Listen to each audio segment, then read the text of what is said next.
Hi everyone, welcome and thank you for joining us here in Toronto at the Massage Therapy Conference. I'm Chanel and this is my partner Mary. We are here today to talk to you about positional release. So to introduce positional release therapy, I'm going to just give you a little bit of the background of it. So it's been around since the 1950s. It was developed by Dr. Lawrence Jones, an osteopathic physician. He introduced the technique for reducing chronic or acute muscle spasm anywhere in the body. Positional release is a form of complete body evaluation and treatment, and it uses comfortable body positions and the release of tender points to relieve pain and discomfort. But what does all of this mean? So essentially, it's the opposite of stretching. So more like unkinking a knot from a chain necklace. So the tissues are pushed together, twisted, compressed, and manipulated to take off tension. Also, to clarify what a tender point is, tender points are localized areas found in muscle tissue, similar but not the same as trigger points.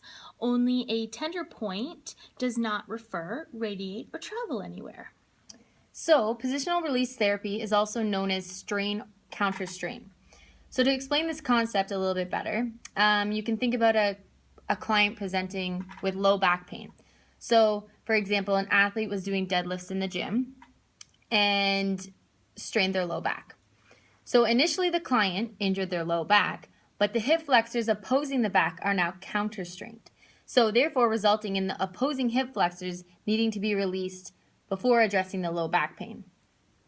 Right. So the main goal of positional release is to improve the health and the function of the body, and by correcting any imbalances that the musculoskeletal system has. It's very important to be reminded that positional release is a very passive, indirect technique. It is 70 to 100% effective in decreasing pain, and positional release is extremely gentle. It invites change rather than forcing change. So some indications that you would see is a patient who is seeking positional release therapy will have tissues that are painful, in spasm, inflamed, or recently traumatized. When your manual techniques, such as any of your pet massage techniques, are too uncomfortable, then positional release can be introduced. This is a very appropriate discomforting technique. Mary, maybe you can tell us about some conditions that positional release would be good for. All right, so clients presenting with migraines and headaches, acute and chronic pain, sports injuries such as sprains and strains, TMJ, sciatica, fibromyalgia, allergies and asthma, and carpal tunnel.